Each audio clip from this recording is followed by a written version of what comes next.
Hello and welcome to today's live broadcast, which is coming from Wrocław, Poland. The river behind me is the River Oder, and I did a video on this last month about the poisoning of the Oder River, and we still don't know why it was poisoned or what caused the poisoning. As always, this is a live broadcast, so as always, ask people to keep the language appropriate. And so what I wanted to talk about is what's really in the news, but also to contrast that with things that have happened in the past, and to see what can we learn from history, if we can learn anything from history, or people actually take the lessons of history to heart, because it often isn't that case at all. And one thing is, which I have gone about the past, is appeasement, and the way Hitler was appeased in the 1930s, and which in itself led to a war which killed 50 million people, which could have been stopped at next to no cost at all in the 30s. And the situation that we have now in Ukraine. Ukraine today is Czechoslovakia in 1938, and I think that's a fair comment. So what we see now is with these referendum, for which I surprisingly enough actually correctly predicted what the result was going to be. And I bet you think that Putin rang me up and told me, or he asked me what results I'd like, or maybe he saw the video and then he said that's a good idea. So now we hear that these areas are going to be annexed to Russia on Friday. So today, what's the day? Today's Thursday, so it's going to happen tomorrow. And so these areas are going to be annexed. They're going to become part of Russia. I dare say, I don't know what the turnout at these referenda was, but I'm going to I suspect it was more than 100%, 120% or something, and that's or something along those lines. We have heard all sorts of stories that people who live there being forced at gunpoint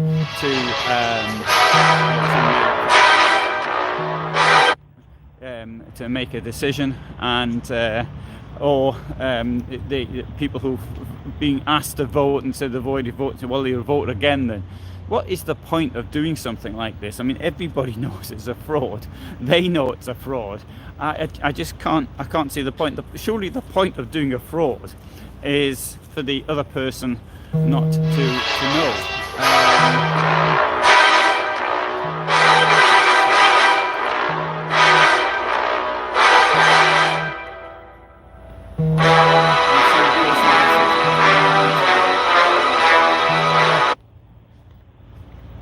Sorry, getting incoming messages. How is overall the morale, in my opinion? The morale is incredible in Ukraine. This is, I mean, I can't say for Russia because I only know what's happening from second-hand sources. Although I have actually spoken to Russians, as I mentioned earlier. I've spoken to, but these are Russians that actually support the regime to a large extent. I have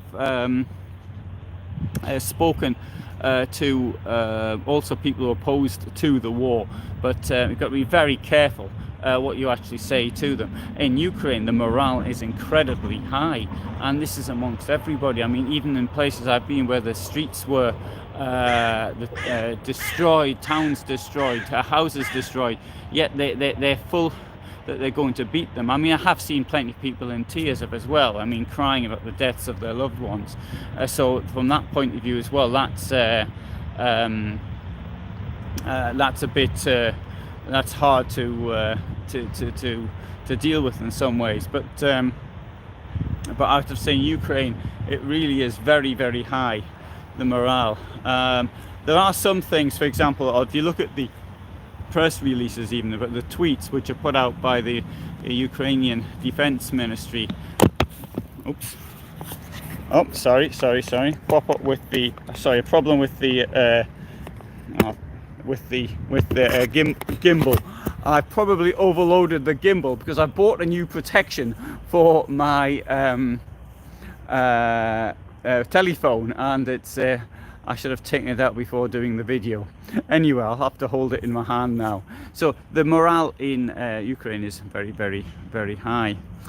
What actually bothers me though about this now is, first of all, it's a situation that these people are to be part of Russia, and the first thing I'd have to say is that being part of Russia, obviously there's conscription, but does this mean now that nuclear weapons can be used? And this is a great fear. As watching the weather forecast yesterday, I see that the any use of nuclear weapons in Ukraine, or at least where the front is now in Donbass area, then that would be likely to blow back at them. So the prevailing wind was towards Russia. But what about when it changes? Would they use tactical nuclear weapons, and is there anything we can actually do about it? I mean, certainly the destruction of not destruction, but the sabotage done to the 2 gas pipelines, I think that's a clear warning, and I think this is straight out of the way Putin operates. It's to actually to try to create fear, and this is something that goes back to his former communist days in the KGB, and even we can say it goes even back further to the Okhrana, which existed in Tsarist times. It's a tactic that's been used for more than 150 years or so. So what he wants to do is to create fear so that the opposition will sort of break up. So it's the opposition to his regime and his war is now united, but it will break up, and that's what I think is likely to happen now. Is that he'll try to create incidents of this nature. Also, we've got the gas pipeline. It's very close. The gas pipeline was inaugurated to Poland a couple of days ago, and gas is supposed to start coming through on Saturday, I think. So I think it's to make clear that they can blow things up whenever they can. So that's like a shot over the bow, so to speak. I mean, I did put forward the theory yesterday that Gazprom might have been behind it to annul any compensation payments that they would have to make for the alleged disruption to their clients. And well, it's not alleged disruption, but it's because they allege that the turbines aren't working properly. I don't know.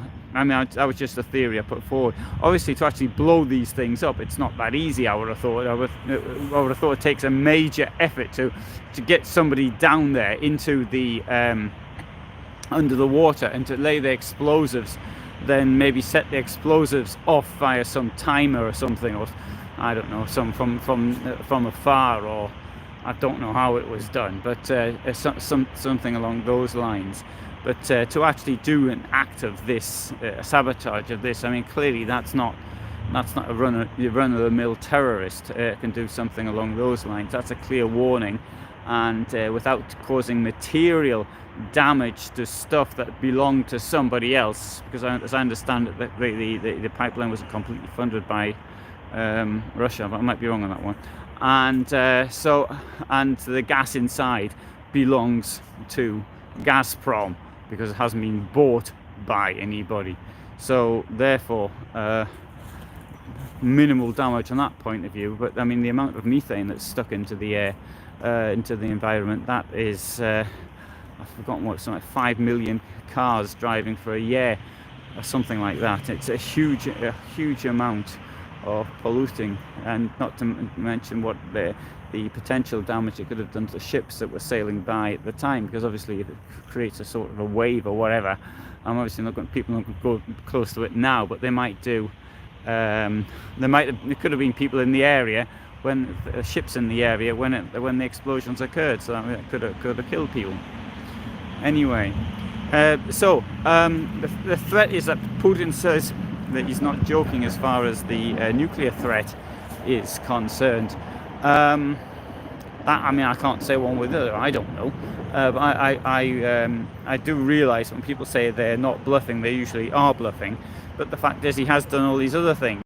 Putin's got a situation now where his back's going to be against the wall. He's got these even harder liner characters behind him, the ones I mentioned yesterday, who are never punished for their anti-Putin, his government utterances, unlike those who were on the streets. And they're hard the really hard neo-Nazis in his entourage could be the ones to take over, and they could be the ones who got these ones arguing for using nuclear weapons, despite the fact that, I mean, Ukraine did give up its nuclear weapons with the Budapest Memorandum. Russia was one of the 3 countries guaranteed Ukraine's independence and its borders in that, and did nothing. So I think really now it's up to the other 2 countries, the United States and the United Kingdom, to actually show that if I don't know, you can't just sort of deliver nuclear weapons to another country, but the problem is that they have broken this agreement, and the person that signed the agreement was Sergei Lavrov, who is now the foreign minister of Russia. He was the one who signed the agreement, the Budapest Memorandum.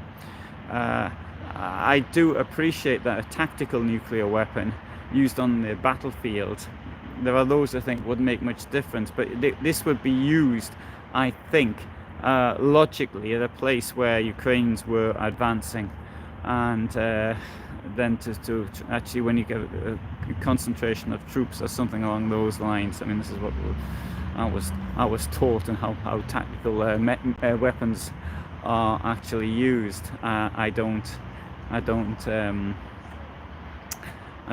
know. But I mean, it's such a step. The thing is this: if this is seen as if Putin escalates it like this, then the West has to respond with escalation, and that's the only thing that Nazis understand.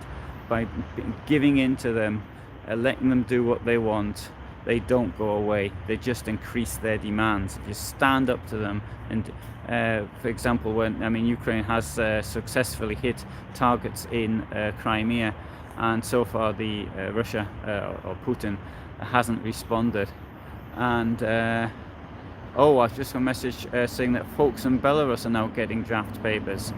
Oh, well, that's a rather dangerous thing, I would have thought, for the Belarus government to do, because what it doesn't want is to start getting opposition. There are Belarusian fighters in Ukraine, and obviously there's a certain amount of risk that once Putin's Nazis are beaten, then they'll turn them on Lukashenko's. And but I would have thought that the opposition in Belarus is much greater than that in Ukraine, in Russia, I would have thought.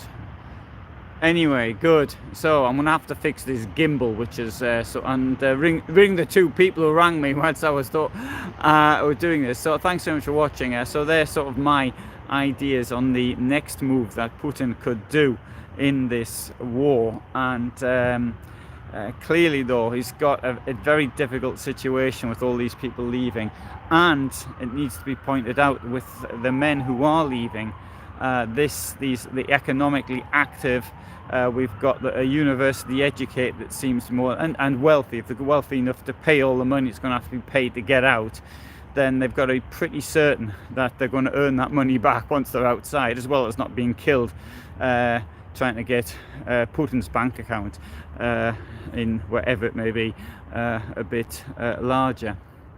So Putin, who's been a brilliant political operator despite his bloodthirstiness and what he's done, I've got to say that as a planner he's been quite brilliant, but he certainly didn't think this one through. And I don't know what the point of the invasion was, other than hello Isa, other than to make a point to the Russian people not to do the same as the people did in Kazakhstan. That's how I see it. Okay, thanks so much for watching. I shall try to do another live tomorrow, and all the best from me in Wrocław, Poland.